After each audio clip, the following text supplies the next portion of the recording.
दोस्तों, आप सबका हमारे YouTube चैनल पर हार्दिक स्वागत है। जाहिर सी बात है कि आप लोग भर्तियों की तैयारी कर रहे होंगे और उम्मीद करता हूं कि आप लोगों को हमारे द्वारा प्रस्तुत की जाने वाली सभी वीडियो अच्छी लगती है और आप लोगों के लिए सार्थक रहती है। मैं मानता हूं कि आप लोगों के मन में निराशा का वातावरण है, लेकिन उसको मैं थोड़ा दूर करने की कोशिश करता हूं। इसीलिए मैं वीडियो लेकर आपके बीच में आता हूं। उत्तर प्रदेश में नए आयोग को लेकर के कई दिनों से आप लोगों के बीच में भ्रांतियां फैली हुई थी। उन भ्रांतियों को दूर कर लिया गया है और क्लियर बातें कर ली गई हैं। मुख्य सचिव से वार्तालाप के पश्चात ये चीज़ें क्लियर हो चुकी हैं कि उत्तर प्रदेश नए आयोग का पूर्ण कैलेंडर आप लोगों का जारी होने वाला है। जैसे ही चुनावी आचार संहिता समाप्त होती है वैसे ही कैलेंडर जारी करने के लिए जारी कर दिया गया था लखनऊ से, किंतु चुनाव आयोग ने उस पर स्टे लगा दिया और चुनाव आयोग के पास में समाजवादी पार्टी का प्रतिनिधिमंडल पहुंचा था, जिसने ये कहा था कि चुनावों में फ़ायदा लेने के लिए नए आयोग का कार्यक्रम जारी करके विज्ञापन इत्यादि जारी करने की प्रक्रिया राज्य सरकार चुनावी सीजन में ले रही है। इस पर तब तक रोक लगा दी जाए जब तक, है ना, जब तक कि चुनाव के रिजल्ट नहीं आ जाते। तो जाहिर सी बात है कि 24 नवंबर को एक बड़ी बैठक है और उसमें आयोग के द्वारा आपका पूरा कैलेंडर जारी कर दिया जाएगा। प्राप्त सूत्रों के हिसाब से जानकारी जो हमें मिली हुई सूत्रों के मुताबिक मैं आप लोगों को बताना चाहूँगा कि आपकी टीजीटी पीजीटी की परीक्षाएं निश्चित रूप से 27 दिसंबर से 31 दिसंबर के बीच में संपादित हो जाएंगी। जनवरी 15 तक आपको मकर संक्रांति तक इसका रिजल्ट देखने को मिल जाएगा और उसके पश्चात 31 जनवरी तक आप लोगों को नियुक्ति की प्रक्रिया पूर्ण कर ली जाएगी। ये सब टास्क पूरा करने के पश्चात उसके पहले ही मैं बताना चाहूँगा कि 7 दिसंबर 2012 को आपका जो विज्ञापन 72,825 का जारी हुआ था, उसी के तर्ज पे वर्तमान उत्तर प्रदेश सरकार ने 7 दिसंबर का दिन इसीलिए चुना क्योंकि आपको मालूम होगा कि पिछले समय में जब समाजवादी पार्टी की सरकार थी तो उसी के तर्ज पे नया विज्ञापन भी आपका टीजीटी पीजीटी का जारी होने जा रहा है। 27,995 पदों पर 5 पद और जुड़ जाएंगे तो सीधे सीधे 28,000 का विज्ञापन होगा। ये विज्ञापन 2 चरणों में देने की तैयारी है, यानी 28,000 का है तो 14,000 करके आप लोगों को वैकेंसी आएगी, है ना। 14,000 करके लगभग आपकी वैकेंसी आएगी और इसके लिए विज्ञापनों का सिलसिला जारी होने वाला है। बिहार के तर्ज पे जैसे बिहार में भर्तियां होती थी, है ना, हो रही हैं, उसी तर्ज पे उत्तर प्रदेश सरकार ने भर्तियों को करने का डिसीजन लिया है। उत्तर प्रदेश सरकार की यह पहल अभ्यर्थियों को बहुत ज़्यादा मुफीद लगेगी। 2027 तक ये भर्तियां इसी प्रकार से अनवरत जारी रखने का डिसीजन लिया गया है। 2000 आपको मालूम होगा 2017 में जब भाजपा की सरकार संघर्ष कर रही थी, बनने के लिए संघर्ष कर रही थी कि हमारी सरकार बन जाए और 14 वर्षों का वनवास समाप्त करके बीजेपी सत्ता में आना चाहती थी, है ना, कि 2002 की रुखसत हुई थी तो 14-15 साल का समय बीता हुआ था, सत्ता में आना चाहती थी। तो उसने ये वादा किया था कि हम आएंगे तो सभी पद जो हैं सरकारी खाली पद भर लिए जाएंगे और बाद में आने के बाद में शासन सुस्त पड़ गया। उत्तर प्रदेश की योगी आदित्यनाथ की सरकार वर्तमान में इस बात को महसूस कर रही है कि कहीं न कहीं युवाओं के बीच में बेरोजगारी का मुद्दा काम कर रहा है। पिछली बार जो सीटें कम हुई, लोकसभा की सीटें कम हुई या विधानसभा में जो 319 सीटों से घट करके 273 सीटें रह गए, जाहिर सी बात है कि इसके पीछे कहीं न कहीं ये फैक्टर रहा। उनको इस बात का डर है कि कहीं विधानसभा चुनावों में ये सीटें, है ना, जिस तरीके से 50-55 सीटें कम हुई थी उस प्रकार से कहीं हमारी फिर न सीटें कम हो जाए और हम संघर्ष की स्थिति में आ जाएंगे, निर्दलीयों के भरोसे सरकार बनाने की कंडीशन हो। उत्तर प्रदेश सरकार इस बात को अच्छे तरीके से जानती है और युवा बेरोजगारों को अपनी ओर साधने के लिए उत्तर प्रदेश सरकार ने कई प्रकार के जतन किए हैं। सबसे बड़ा जतन तो आपका नया आयोग ही है। नया आयोग एक ही जगह परीक्षा आयोजित कर देगा, किसी प्रकार कोई समस्या नहीं होने जा रही है, तो ये बहुत अच्छा, यूँ कह लीजिए बहुत अच्छा माहौल है। और अब आप लोगों की भर्तियों के लिए बहुत जल्द ही सारी चीज़ें देखने को मिल जाएंगी। इसकी परीक्षा जो है आप लोगों की दिसंबर माह में हो जाएगी और जो नया विज्ञापन आपका जारी होगा उसकी परीक्षा भी अप्रैल माह में संपादित करा ली जाएगी। बोर्ड परीक्षाओं के मूल्यांकन इत्यादि के पश्चात तत्काल करा ली जाएगी, हो सकता है जून में करा लिया जाए। उसके बाद में जून में हो जाएगी परीक्षा, तो उसके बाद में इसको जुलाई तक इसका रिजल्ट फाइनल करके आपको नियुक्ति मिल जाएगी। दूसरे चरण का विज्ञापन उसके पहले ही जारी हो जाएगा, यानी जून में आपका दूसरे चरण का विज्ञापन आ जाएगा। उसकी प्रक्रिया भी चलती रहेगी, तब तक जो वैकेंसीज खाली होंगी हर साल अब आपका टाइम के अनुसार विज्ञापन आता रहेगा, है ना। बहुत से ऐसे अभ्यर्थी हैं जो पूछते हैं योग्यताओं में बदलाव हुआ क्या, तो सब में बीएड अनिवार्य हो गया है। समकक्ष डिग्री कराने की पूरी कोशिश की जा रही है, बहुत जल्दी समकक्ष डिग्री पर भी लेकर के आपके लोगों को अधिसूचना देखने को मिलेगी। रही बात एलटी ग्रेड की, तो देखिए लोक सेवा आयोग के बस का तो एलटी ग्रेड रहा नहीं। एलटी ग्रेड अब नया आयोग ही कराएगा। इस बारे में माननीय मुख्यमंत्री जी को, है ना, जो कि प्रयागराज में जा रहे हैं भाषण देने के लिए, हमारे प्रतिनिधिमंडल को हमने कह दिया है, वो जा कर के निश्चित रूप से उनसे मिलेंगे और मिल कर के अपनी बातों को रखेंगे। मुख्यमंत्री जी से वैसे भी लखनऊ में भी मुलाकात हमारा प्रतिनिधिमंडल कर चुका है, और ये बातें स्पष्ट हैं कि उन्होंने अध्यक्षा जी से साफ तौर पे श्रीमती कीर्ति पांडे से कहा कि भर्तियों में तेज़ी लाई जाए और किसी प्रकार के कोई भी पारदर्शिता समझौता न किया जाए। सरकार इस बात को लेकर के अच्छी तरह से जानती है कि किसी प्रकार की हीला हवाली या किसी प्रकार कोई ऐसी समस्या हमें नुकसान पहुंचा सकती है, और जाहिर सी बात है कि इस समय आप लोग सोशल साइंस और भाषा शिक्षकों की भर्ती का भी इंतज़ार कर रहे होंगे। सोशल साइंस और भाषा शिक्षकों की भर्ती निश्चित रूप से अपने आप में एक महत्वपूर्ण बिंदु है, एक महत्वपूर्ण तथ्य है, और इन भर्तियों के लिए काफ़ी कुछ हद तक, है ना, बड़ा होने जा रहा है। बस आप लोग थोड़ा सा मनोबल अपना सही रखिए और तैयारी आप लोगों की अच्छी होनी चाहिए, है ना।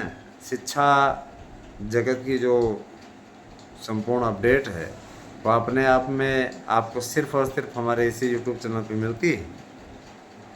मैं आपसे गुजारिश करना चाहूँगा कि आप लोग टीजीटी, पीजीटी, प्रवक्ता, एलटी, इन सभी भर्तियों के लिए हमारे चैनल को सब्सक्राइब कीजिए। साथ ही साथ जो भी आपकी भर्तियां हैं, जितनी भी भर्तियां हैं, उन सब की जानकारी आप लोगों को हमारे चैनल पे मिला करेगी, इसलिए सब लोग जुड़ जाइए। सिपाही भर्ती का रिजल्ट बन करके तैयार हो गया है, और मैंने आपको कट ऑफ भी उस दिन बताई थी कि आप लोग अगर इतना कट ऑफ रखते हैं तो निश्चित रूप से आपका चयन हो जाएगा। ठीक है दोस्तों, जूनियर सोशल और भाषा शिक्षकों की भर्ती बहुत जल्दी होने जा रही है। इसके अलावा जैसा कि आपको मालूम है कि, है ना, जो टीजीटी पीजीटी का नया विज्ञापन है उसमें योग्यताएं बदली हुई हैं। मैंने आप लोगों को योग्यताओं के बारे में बता दिया कि बीएड कंपलसरी कर दिया गया है। एलटी की नई भर्ती भी बहुत जल्दी नया आयोग के जरिए आ जाएगी। टीजीटी पीजीटी की वेटिंग लिस्ट को लेकर के भी संशय की स्थिति समाप्त होती दिख रही है। याचियों की लिस्ट जैसे आ जाएगी उसके बाद में वेटिंग लिस्ट उनको समाहित करते हुए जारी हो जाएगी। बहुत से लोग ऐसे हैं जो कि हमको ही गोली देने की ओर अग्रसर है। एक तो बेचारा वकील इस समय, है ना, जीवन मृत्यु से जूझ रहा है, और ऊपर से ऐसे लोग सिर्फ तमाशा और मजाक कर रहे हैं। तो आप लोग मजाक करते रहिए, ये आपकी अपनी मर्जी है, उस पर हम कुछ ज़्यादा बोलेंगे नहीं। इतना ज़रूर है कि ईश्वर कभी किसी को इस प्रकार की स्थिति में न पहुँचाए जितने वकील पहुँचा हुआ है। बहुत संघर्षशील और बहुत मेहनती व्यक्ति थे, लेकिन अब इस कंडीशन में वो है कि उसके बारे में क्या बोला जाए। फ़िलहाल ठीक तो हो ही जाएंगे, क्योंकि डॉक्टर का ये कहना है कि बहुत दिनों तक वो नहीं तकलीफ़ में रहेंगे, रिकवर कर रहे हैं, रिकवर हो जाएंगे। दोस्तों, जीवन इसी प्रकार का तो होता है, जीवन में कब किसको क्या हो जाए कोई नहीं जानता, है ना। लेकिन अब इंसान की अपनी अपनी मानसिकता है, उसी हिसाब से आदमी कर रहा है। देखिए, टीजीटी पीजीटी, प्रवक्ता, एलटी, इन सब के नोट्स बुक करने के लिए आप हमारे यहाँ के जो व्हाट्सएप नंबर है 8115998001, कृपया आप उस पर मैसेज कर सकते हैं। मैसेज करके अपना एड्रेस, पिन कोड सहित, नाम सहित दे सकते हैं, और ऐसा करके आप निश्चित रूप से हमारे यहाँ 1000 रुपया आप इसी नंबर पे पेमेंट करें। स्कैनर चाहिए तो हम आपको इसी नंबर पे भेज देंगे जैसे ही आप हमारे पास व्हाट्सएप करेंगे। तो चिंता ना करें, आप सभी लोगों के साथ हम हैं, और हम ये अच्छे तरीके से जानते हैं कि आप लोगों को किसकी आवश्यकता है। दोस्तों, टीचर भर्ती की तैयारी ठीक ढंग से करते रहें, अपनी तैयारियों को आप अंतिम रूप देते रहें, और किसी प्रकार कोई समस्या हो तो आप उस समस्या का समाधान हमसे कर सकते हैं, उसमें कोई दो राय नहीं है। आप लोगों को मैंने बताया कि टीचर भर्ती के लिए संपूर्ण कार्यक्रम अब आप लोगों का जारी होने वाला है, और बहुत जल्दी ही आप लोगों को इसकी प्रॉब्लम का सलूशन देखने को मिलेगा। टीचर भर्ती के लिए आप लोग हमारे यहाँ के सारगर्भित नोट्स को पढ़िए, जिससे कि आप लोगों को निश्चित रूप से सफलता मिल जाए, है ना। दोस्तों, मैं ये अच्छी तरीके से जानता हूँ कि आप सभी लोग थोड़ा सा इस समय चिंताग्रस्त अवश्य हैं, है ना।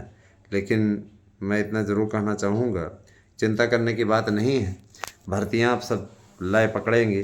अब क्या कहा जाए, कहा तो गया था कि भर्तियों को शुरू कर दिया जाए, और शुरू सरकार ने किया भी था, लेकिन उस टाइम पे किया शायद शासन को पता था अच्छी तरीके से कि भर्तियों पे स्टे लग जाएगा, सो कोर्ट ने लगा दिया, आयोग ने।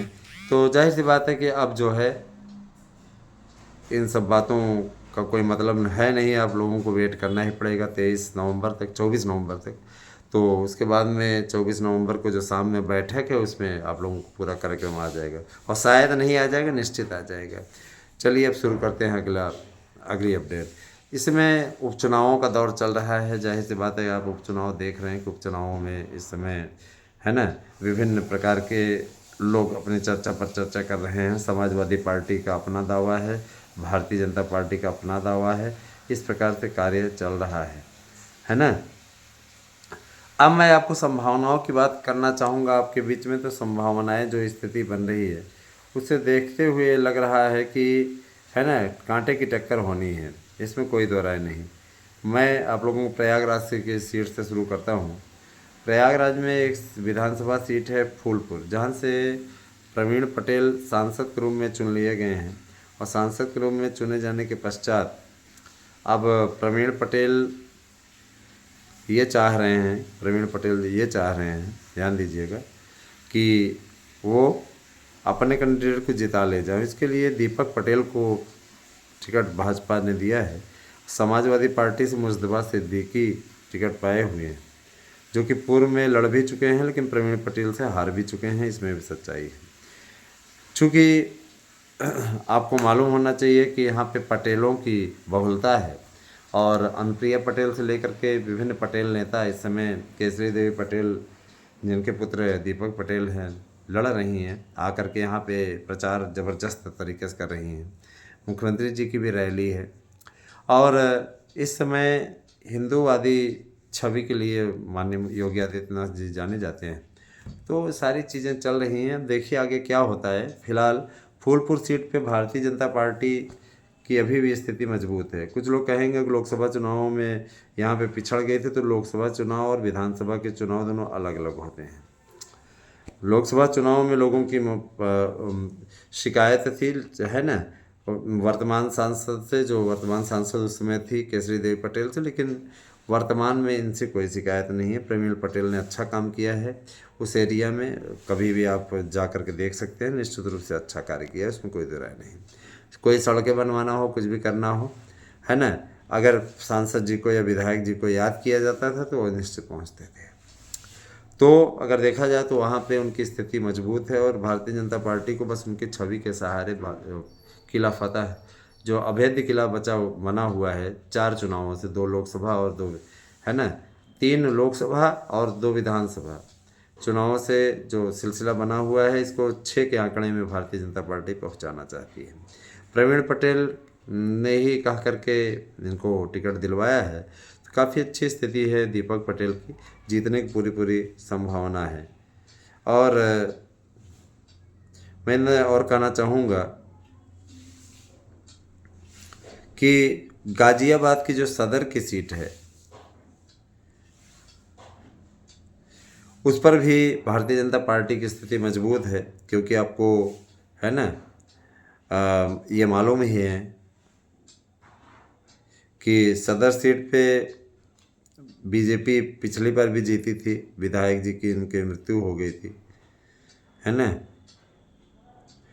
तो उपचुनाव कराना पड़ रहा है, या हाँ सांसदी का चुनाव जीत गए हैं, इसके चलते वहाँ उपचुनाव कराना पड़ रहा है। और निश्चित रूप से अब उपचुनाव हो रहा है तो वहाँ पे काफ़ी कुछ स्थितियाँ हैं, है ना। आगे आगे देखते जाइए क्या होता है, लेकिन वहाँ पे स्थिति, है ना, स्थिति बीजेपी की ही मजबूत है। तो फूलपुर, गाजियाबाद सीटें हैं जो कि बीजेपी की काफ़ी मजबूत सीटें मानी जा रही हैं। इसके अलावा मझवा है, मझवा पे भी भाजपा और सपा के बीच में कांटे की टक्कर है। इसमें भारतीय जनता पार्टी भी जोर लगा रही है और समाजवादी पार्टी भी। ये सीट भी बीजेपी की ओर जाने की पूरी पूरी संभावना है।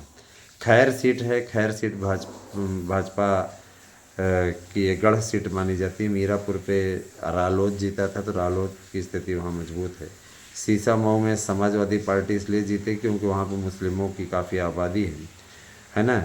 इसके अलावा कटहरी है, कटहरी में भारतीय जनता पार्टी की स्थिति है। करहल में समाजवादी पार्टी को कांटे की टक्कर अनुजेश यादव दे रहे हैं।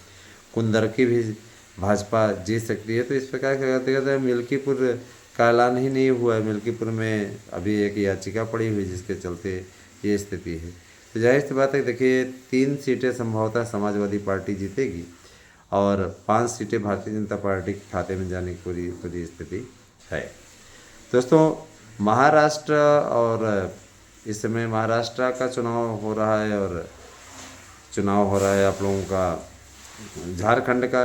तो इन दोनों में ही भारतीय जनता पार्टी मजबूत स्थिति में कांटे की टक्कर दे रही है। और आश्चर्यजनक ढंग से मैं बताना चाहूँगा कि इस समय महाराष्ट्र में बीजेपी अकेले दम पे सरकार बनाती दिख रही है। 148 सीटों पे लड़ रही है ना।